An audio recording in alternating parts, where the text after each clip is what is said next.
Jioni, nyumbani kwao Neema, kijijini. Neema na Zara wamekaa ndani huku wanapiga gumzo. Zara amekalia kiti mezani na Neema anapiga kodi kiti. Wanaonekana kufurahia mandhari ya nyumba yao. Milio ya ndege na sauti za ng'ombe wanarudi kijiji inasikika. Japo bado zinachosha, safari za jiji kuu hazikujuzi tena kama zamani. Teknolojia imefanya mambo kuwa mepesi. Kama ni zamani zeni, tungechukua siku 3 kupambana na barabara ya vumbi na ikinyesha ndio basi ni mpaka barabara ikauke ndio safari iendelee. Waliosafiri siku hizo hawakuionea safari raha. Haikuwa tu mwendo wa kobe, bali pia ilijikinga msafiri na alipofika tayari alikuwa na mahamu. Afadhali ya mtu aliishaye safari kwenye hadi iliyokanyagwa na ng'ombe. Lami imerahisisha mambo. Hata haya magari yenu ya siku hizi yanaambia kweli.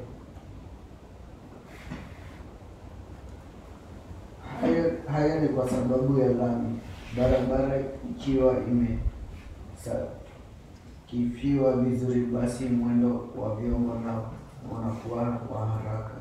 Ulimwengu umeendelea sana. Umeendelea ndio, lakini si huu wetu. Nani basi ulioendelea? Tazama mama, sisi tumekuwa pale pale wakati dunia ya watu wengine ikikua. Nchi nyingi zimekuwa na maendeleo ya barabara za misimu yote. Ulimwengu umeendelea, lakini sisi tunasindikiza tu.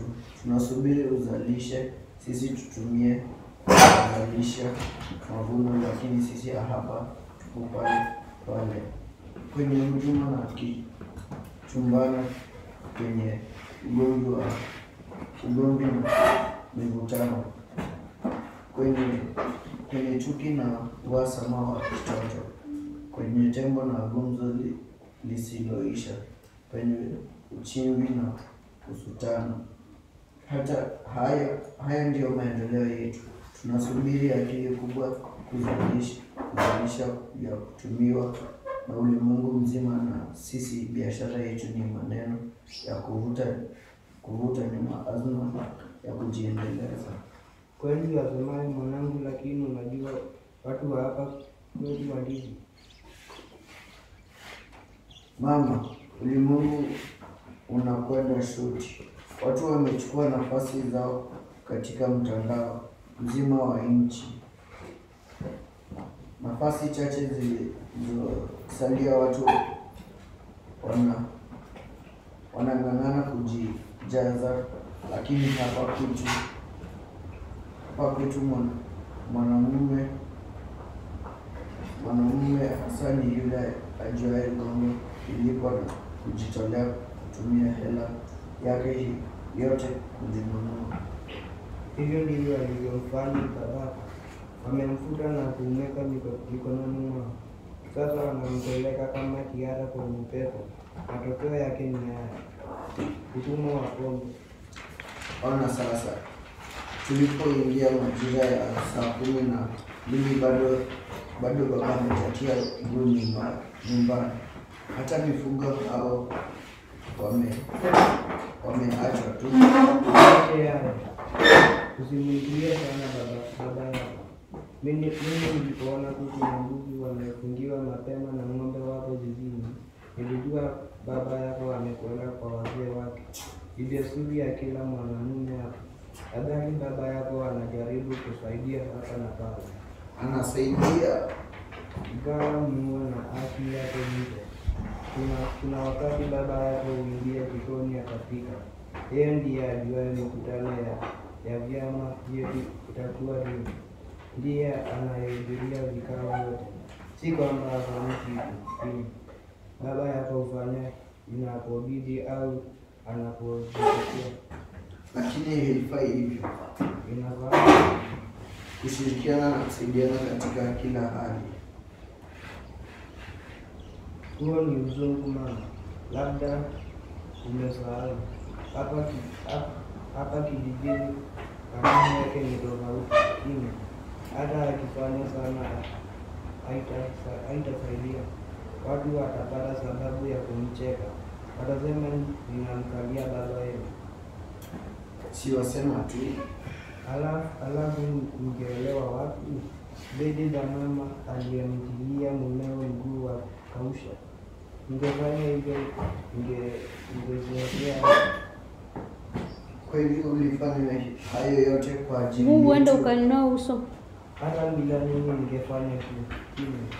Utamaduni wetu mwanangu. Daniel pia. Huwezi kushindana na mwanamume. Huwezi wanawake wangapi ni jao hodari kuliko wanaume katika kazi zao. Fanya urefu na hekima isije ikawa mnashindana. Wachezaji wa timu moja watashindanaje? Ushindani kati ya wanaume na wanawake masomoni na kazini si hoja, lakini si nyumbani mwanangu. Mwanamume ni mtoto wa chini. Marehemu nyanyangu alipotupa mafunzo ya unyango alitueleza kila tulilofaa kutenda. Maarifa hayo ndiyo yaliyowafikisha hapo nilipo. Vinginevyo ningefukuzwa au ningeumizwa vibaya nikashindwa kuwainua. Nilipo leo ni matokeo ya stahamala. Afadhali usingestahili. Leo ningekuwa wapi? Labda tungeolewa mapema kidogo Naam, nakuwa kama mimi hapa. Sasa unaona, leo ungekuwa unalaumu kwa kukosa stahamala, kwa kuharibu maisha yako, kwa kukosesha elimu. Ungekuwa unazimezea mate kanaka za wengine, labda machungu, labda matamu, chini. Japo sikujaliwa watoto wa kiume, nilitaka sana mpate yale ambayo wanapata au watoto wa kiume. Tangu nilivyo shindani, japo nilifanikiwa na mengi niliyoyatamani.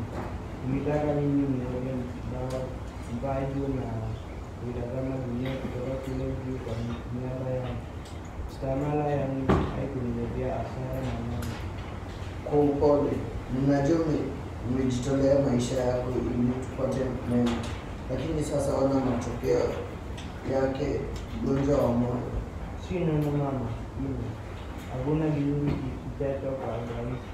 Mazuri kutoka mbali na wakati mwingine yana hadithi za kutisha. Maisha yetu ni mfano wa mbegu iliyokatwa. Mbegu hiyo haina budi kuoza kwanza hivyo iliyokesho mche utendao. Mche huo wa asili ya mbegu iliyoozwa hatimaye hutoa zao la mbegu nyingi ajabu. Ukitazama vizuri, mbegu ile haifi bali huchukua mpango mwingine wa maisha. Huchukua wimbo jipya jipya.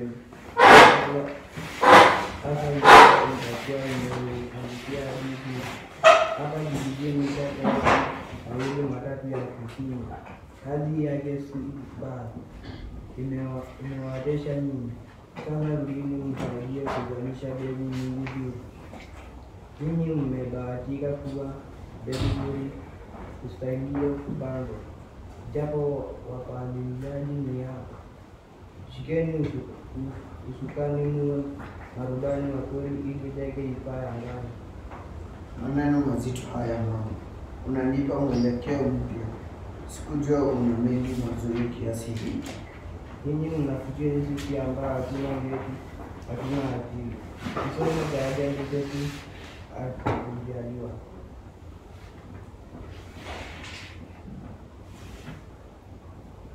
Yako hata si habari za kutosoma. Ni hekima hiyo. Bila hekima si hekima kutoka kwa mwanamke. Tamaduni zenu hizo. Wewe una bahati. Kuna huu utamaduni na huu sasa. Si kama mimi. Fanya maarifa ulete. Nitawezaje? Elimu inayo. Wasio na elimu hawaheshimu wenye elimu, hasa vijijini. Msije na elimu tu. Tupange kwa hekima. Kweli Kweli. itachukua muda sana kabla ya kuifikia huko. Heri kuanza. Anacheka. Mbona unacheka basi? Kwa sababu wewe unafikiri utalianzisha jambo kubwa na jika kama hilo la lenyewe litegemee mara moja. Mabadiliko yana kazi. Uchukua muda na utaka kujitolea. Muda nitatoa wapi nilivyobanwa hivi? Hata mwanangu ninamuona mara nyingi akiwa amelala tu. Anza polepole. Anza na baba yenu.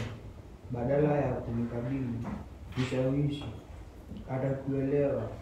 Akikuelewa atauendeleza ujumbe huo. Sasa naelewa mama. Uzuri kama umeelewa. Saa ngapi vile? Akitazama saa yake. Inakaribia 2:30. Ndiyo maana ninajisikia kuchoka. Mara nyingi muda wetu kijijini hapa ni saa 2 jioni. Huwa tumeshafunga milango na kulala. Mama, unahitaji kupumzika. Safari ndefu hutosha hata kama usafiri ni wa starehe. Kweli mwanangu. Hata mimi nimechoka. Kesho pia ni siku. Mama, itabidi kesho nizungumze na mtu yule aliyekuja kuwaomba kazi. Nitafurahi sana